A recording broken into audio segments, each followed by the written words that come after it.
Saúdo a todos na paz do Senhor Jesus. Irmãos, vamos dar continuidade na nossa meditação na Santa Palavra de Deus. Nós estamos meditando hoje no livro de Atos, no capítulo número 24.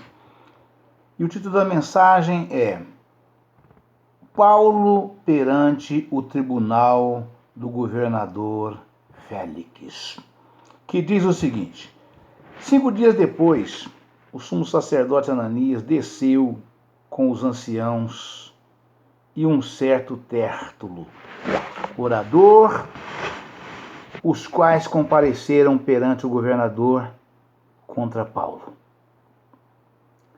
E sendo chamado Tértulo, começou a acusá-lo, dizendo: visto como por ti temos tanta paz, e por tua prudência se fazem a este povo muitos e louváveis serviços. Sempre em todo lugar, ó potentíssimo Félix, com todo o agradecimento o queremos reconhecer.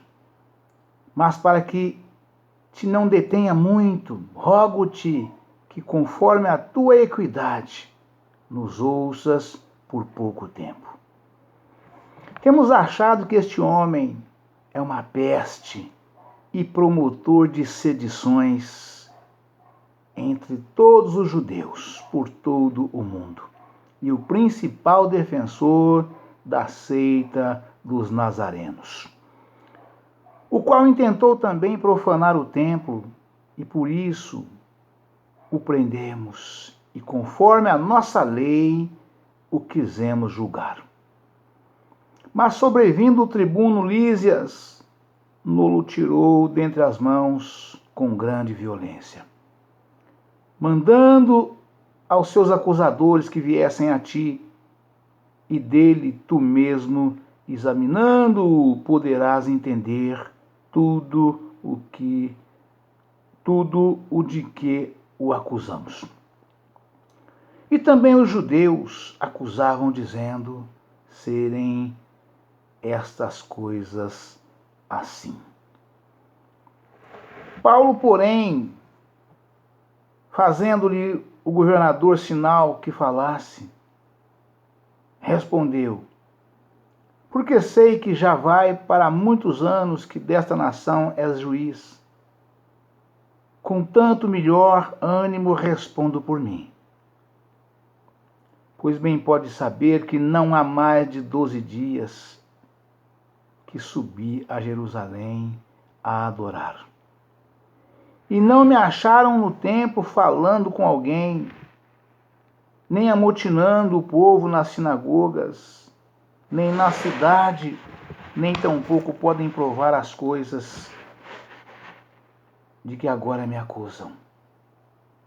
Mas confesso-te que, conforme aquele caminho a que chamam seita, assim sirvo ao Deus de nossos pais. Aleluia, Pai. Louvado seja Deus. Aleluia, Pai. Crendo tudo quanto está escrito na lei e nos profetas, tendo esperança em Deus, como estes mesmos também esperam, de que há de haver ressurreição dos mortos, tanto dos justos como dos injustos. E por isso procuro sempre ter uma consciência sem ofensa, tanto para com Deus como para com os homens. Ora, muitos anos depois, vim trazer à minha nação esmolas e ofertas. Nisto me acharam já santificado no templo, não em ajuntamentos nem com alvoroços, uns certos judeus da Ásia, os quais convinha que estivessem presente perante ti e me acusassem. Se alguma coisa contra mim tivessem, ou digam estes mesmos, se acharam em mim alguma iniquidade, quando compareci perante o conselho, a não ser estas palavras que, estando entre eles, clamei: hoje sou julgado por vós acerca da ressurreição dos mortos. Então Félix, havendo ouvido essas coisas, lhes pôs dilação, dizendo: havendo-me informado melhor deste caminho, quando o tribuno Lísias tiver descido, então tomarei inteiro conhecimento dos vossos negócios. E mandou ao centurião que o guardasse em prisão, tratando-o com brandura, e a ninguém dos seus proibisse servi-lo ou vir ter com ele. Alguns dias depois, vindo Félix com sua mulher Drusila, que era judia, mandou chamar a Paulo e ouviu acerca da fé em Cristo. E tratando ele da justiça e da temperança e do juízo vindouro, Félix, espavorido, respondeu: por agora vai-te, e em tendo oportunidade te chamarei. Aleluia, Pai. Louvado seja Deus. Esperando ao mesmo tempo que Paulo lhe desse dinheiro para que o soltasse, pelo que também muitas vezes o mandava chamar e falava com ele. Mas passados 2 anos, Félix teve por sucessor a Pórcio Festo. E querendo Félix comprazer aos judeus, deixou Paulo preso. Amém, irmãos? Então, irmãos, a gente vê aqui na desfecho geral, né, de toda essa situação aqui da qual Paulo foi acometido, né, chegando ao tribunal do governador, né, Félix, né, e ouvindo também aqueles que vieram para acusá-lo, né, o governador não achou falta alguma em Paulo, não teve de que o acusar, por isso não teve como decretar sentença alguma, né? Mas o governador, querendo dinheiro, né, querendo corromper Paulo, né, para que Paulo lhe oferecesse dinheiro para ser solto, né, porque ele não teve do que acusar, não teve sentença alguma, mandou deixar preso, né. E a palavra que afirma que nesse tempo todo, né, que Paulo ficou preso, passou-se 2 anos, até que veio a substituição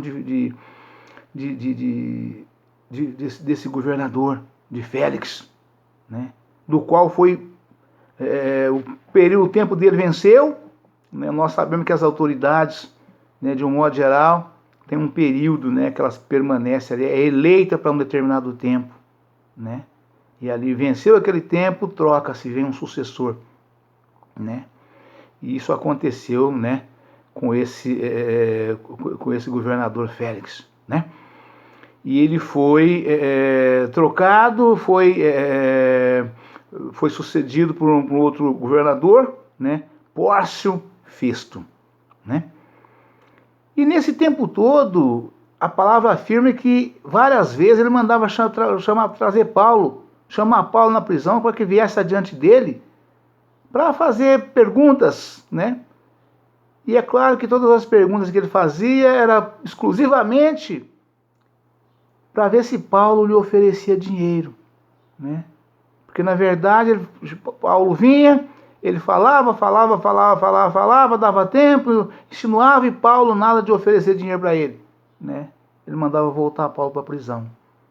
E isso aconteceu até completar 2 anos Paulo preso. E veio a sucessão, né, de Félix por Festo, né? E aqui a palavra afirma, né? Glória a Deus, aleluia, Jesus, né? E mandou o centurião que o guardasse em prisão, tratando-o com brandura, e que a ninguém dos seus proibisse servi-lo ou vir ter com ele. Ou seja, por que ele tratava Paulo com brandura, com delicadeza, com diplomacia, com educação? Porque Paulo não tinha culpa nenhuma. Além de ser um cidadão romano, né? romano, né? Um grande servo de Deus, né?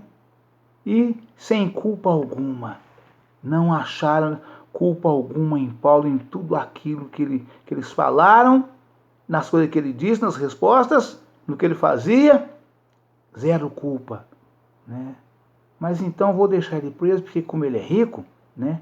Ele pode me dar algum dinheiro e eu solto ele. Não tem culpa nenhuma, né? E eu recebo algum dinheiro, né? Ou seja, autoridade corrupta, né?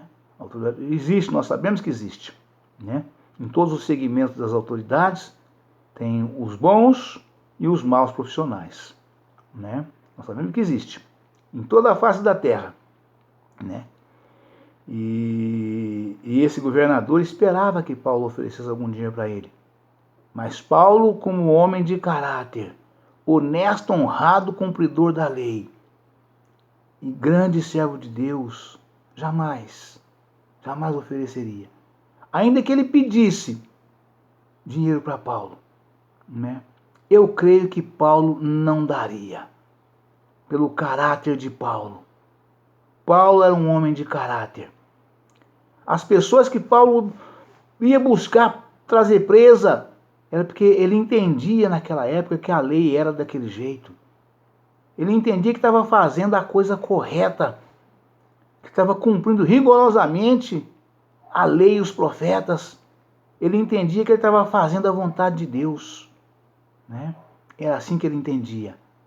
Mas Cristo já tinha vindo e já tinha implantado a salvação através da justiça e a graça, né? Através da fé, justiça e graça. Já tinha sido implantado. Mas sem abolir a lei do Velho Testamento. Pelo contrário, aperfeiçoando ela, né? Até que Paulo conheceu Jesus sendo derrubado do cavalo, ele entendeu perfeitamente que as coisas que ele fazia não estavam corretas, né? Que a verdadeira lei de Deus era essa que ele aprendia agora, que ele aprendeu a partir de agora. Paulo era israelita, nascido na tribo de Benjamim, né? Nasceu na tribo de Benjamim, né? Então ele conhecia a fundo a lei e os profetas e achava que fazia a coisa certa, né? Glória a Deus, aleluia, Jesus, né?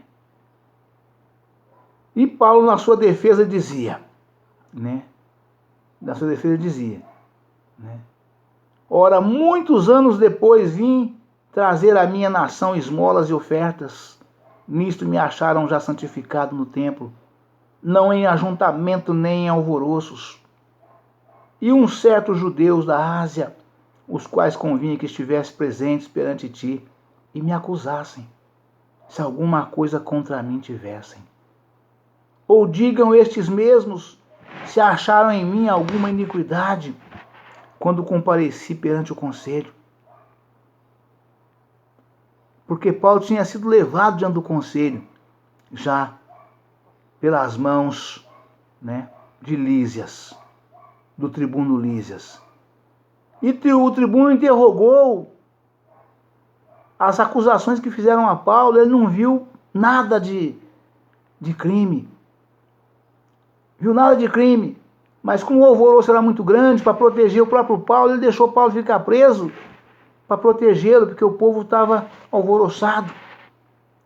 Povo obstinado, de serviço dura.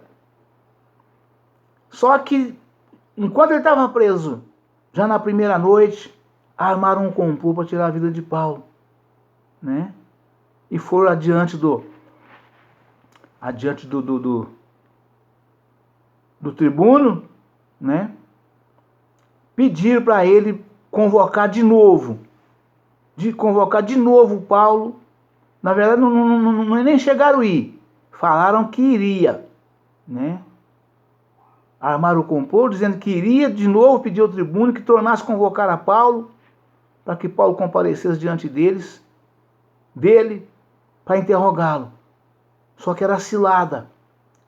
Antes que o tribuno chegasse para poder ouvir Paulo novamente a pedido deles, eles matariam Paulo, né? E aí o filho da irmã de Paulo ouviu e levou ao conhecimento de Paulo na fortaleza, na prisão. E Paulo chamou um centurião e pediu que levasse e introduzisse o sobrinho na presença do tribuno, né? Para poder contar essa história que ele tinha tomado conhecimento, dessa cilada. E ele foi e pediu, apresentou, o tribuno creu e tomou providências. Ele agiu de imediato, porque ele conhecia o povo da cidade dele, sabia a obstinação do povo. E mandou preparar, chamou o centurião e mandou que preparasse 270 soldados, 200 flecheiros e 70 cavalos, para transportar Paulo às 3 horas da manhã, enquanto a cidade dormia, todo mundo dormindo, na hora do sono mais profundo, calma, tranquila e sossegada, ele tirasse Paulo da prisão e conduzisse até as mãos do governador. E assim foi feito, né? E chegando lá, Paulo se defendendo, e Paulo dizia, né? Né? E nisto me acharam já santificado no templo, não em ajuntamentos nem com alvoroços, um certo judeus da Ásia, os quais convinha que estivesse aqui presentes perante ti me acusassem, se alguma coisa contra mim tivessem. Ou digam estes mesmos se acharam em mim alguma iniquidade quando compareci diante do conselho. A não ser estas palavras que, estando entre eles, clamei. Estando entre eles, clamei. Hoje sou julgado por vós acerca da ressurreição dos mortos. Então Félix, havendo ouvido essas coisas, lhe pôs dilação, dizendo, havendo-me informado melhor deste caminho, quando o tribuno Lísias tiver descido, então tomarei inteiro conhecimento dos vossos negócios. E mandou o centurião que o guardassem em prisão, tratando-o com brandura, e que a ninguém dos seus proibisse servi-lo, ouvir ter com ele. Alguns dias depois, vindo Félix com sua mulher Drusila, que era judia, mandou chamar a Paulo, e ouvindo acerca da fé em Cristo, tratando ele da justiça e da temperança e do juízo vindouro. Justiça, temperança e juízo vindouro.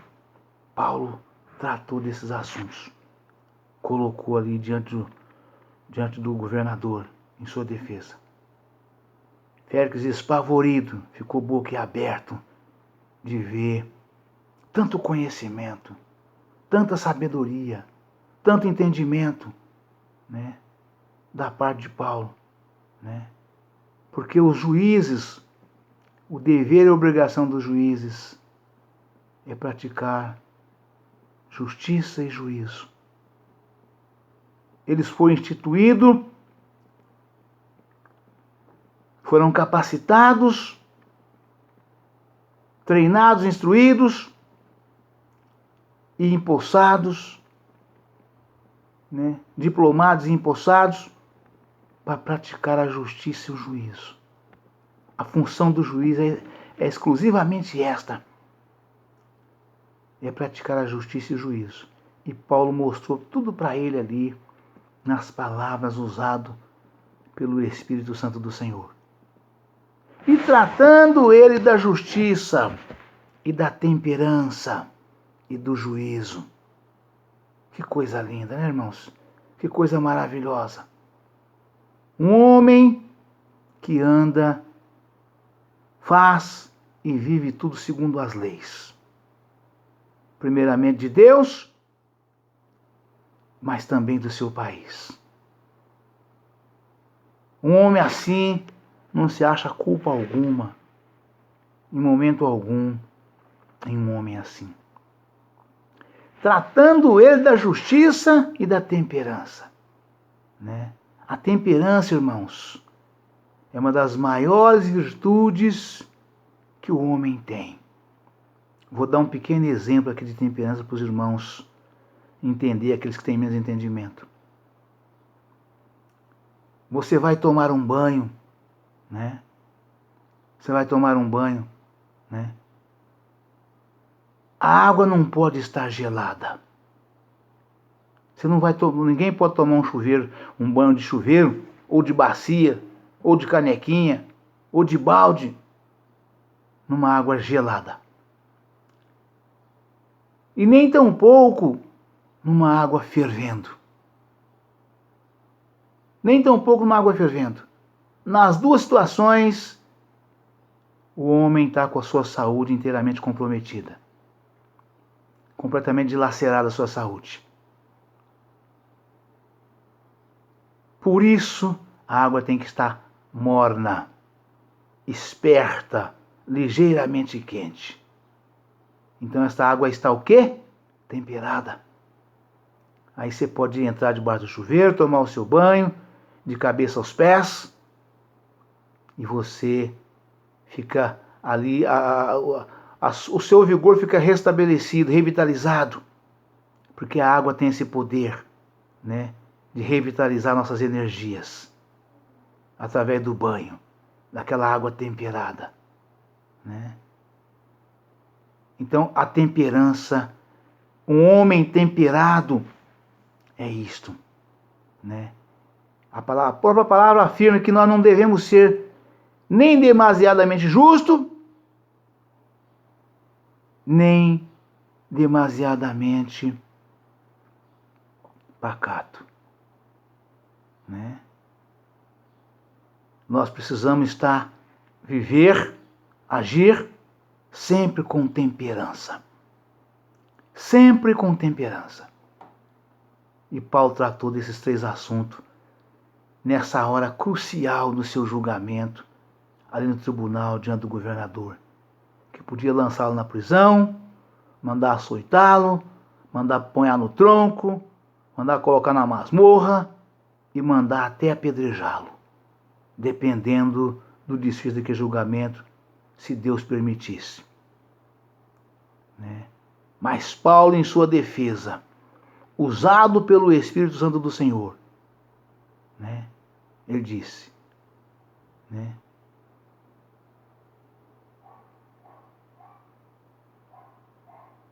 e tratando da justiça e da temperança e do juízo vindouro, Félix, espavorido, respondeu: por agora vai-te, e em tendo oportunidade chamarei. Ou seja, não viu culpa nenhuma, nada, zero. Pelo contrário, ele viu ali na frente dele um homem diferenciado, um homem do qual ele nunca tinha julgado e nem ouvido nada de um homem dessa forma, com tanto conhecimento, tanta sabedoria, tanto entendimento que provém de Deus para com os homens, né?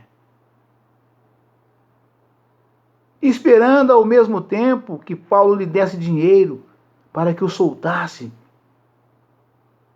pelo que também muitas vezes mandava chamar e falava com ele.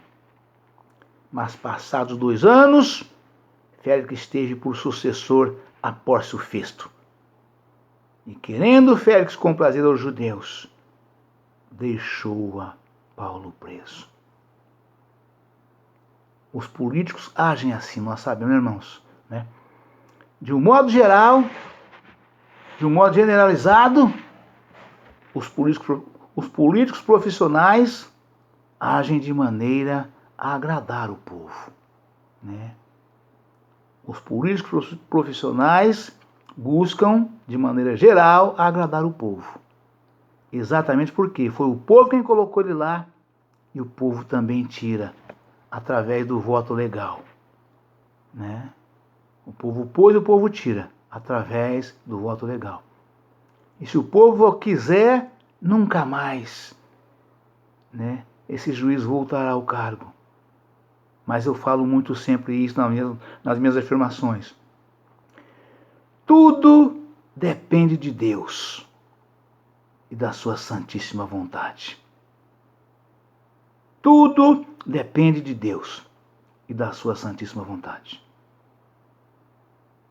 Tudo, em todo tempo e em todo lugar, e em toda e qualquer circunstâncias. Tudo depende de Deus e da sua santíssima vontade. Mas o povo tem esse poder. Amém, irmãos? Vamos já passar para as referências, para que nós possamos aproveitar um pouco dessa riqueza para com os irmãos, para que possamos cada vez mais e mais crescer na graça, no conhecimento e sabedoria, e na sabedoria que vem de nosso Senhor e Salvador Jesus Cristo. Como disse nosso querido e amado irmão, apóstolo Pedro, né? Cresça na graça, mas também no conhecimento que vem de nosso Senhor e Salvador Jesus Cristo. Segundo Pedro 3,18, né? E aqui está a palavra do conhecimento, a palavra da sabedoria e a palavra do entendimento. Vamos lá com os irmãos nessa palavra. Aquele caminho, Atos 24:14. Aleluia, Pai, louvado seja Deus. A salvação consumada por Cristo, é chamada o caminho, né? Exatamente 24:14 está escrito o seguinte. 24:14. Aleluia, Pai. Aleluia, Pai. Estes foram ter com os principais dos sacerdotes e anciãos e disseram: conjuramos-nos sobre pena de maldição, a nada provarmos até que matemos a Paulo. Agora, pois, com o conselho, aleluia, Pai, louvado seja Deus. Aleluia, Pai. Aleluia, Pai. Mas confesso-te que conforme aquele caminho a que chamam seita, assim sirvo a Deus de nossos pais, ao Deus de nossos pais, crendo tudo quanto está escrito na lei e nos profetas. Aleluia, Pai. Louvado seja Deus. Aquele caminho, a salvação consumada por Cristo é chamada o caminho. Vou repetir. A salvação consumada por Cristo é chamada caminho. É chamada o caminho. Confira em Atos capítulo 16, versículo 17. Atos capítulo 19, versículo 9 ao 23. Atos capítulo 24, versículos 14 ao 22. A palavra grega empregada aqui, rodos, denota caminho ou estrada. O crente do Novo Testamento via a salvação em Cristo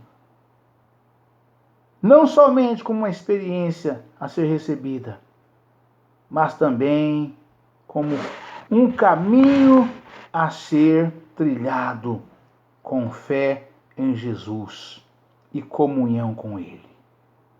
Precisamos caminhar por aquela estrada até ao fim, para desfrutarmos a salvação final na era do porvir. Ver o estudo, termos bíblicos para a salvação. Página 1695. Aleluia, Pai. Louvado seja Deus. Crendo tudo quanto está escrito. A fé que Paulo tinha nas Sagradas Escrituras, como sendo inerrantes, infalíveis e fidedignas em todas as coisas, contrasta fortemente com muitos ensinadores religiosos desses últimos dias, que dizem crer apenas algumas coisas escritas na lei e nos profetas. Pelo estudo, a inspiração e a autoridade das Escrituras. Página 1882.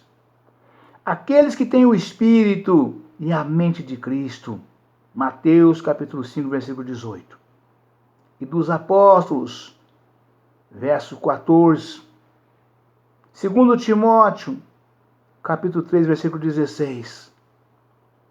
Crerão em tudo quanto está escrito na palavra de Deus, aqueles que não têm as condições acima. Não concordarão com estas palavras do grande apóstolo. Aleluia, Pai. Louvado seja Deus. Aleluia, Pai. Vou repetir.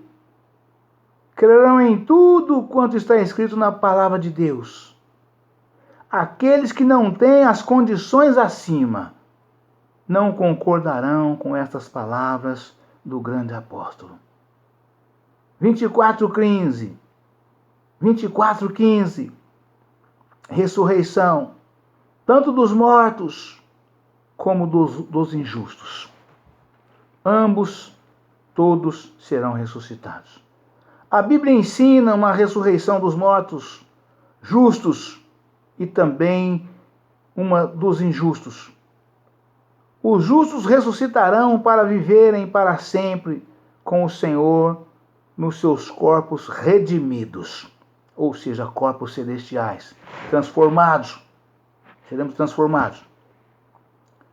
Temos nossos corpos transformados. 1 Tessalonicenses, capítulo 4, versículo 13 ao 18. Ao passo que os injustos ressuscitarão para serem julgados por Deus. Quanto às duas ressurreições, ver Daniel, capítulo 12, versículo 2, nota. João, capítulo 5, versículo 28 ao 29, notas. Apocalipse, capítulo 20, versículo 6 ao 14, notas. O fato das duas ressurreições serem mencionadas no mesmo versículo não significa que elas ocorrem simultaneamente. Ver em João, capítulo 5, versículo 29. Amém, irmãos? Deus abençoe a todos, um forte abraço. Ficam todos na paz do Senhor Jesus. Amanhã estaremos de volta com um novo vídeo, uma nova mensagem, em nome do Senhor Jesus. Amém?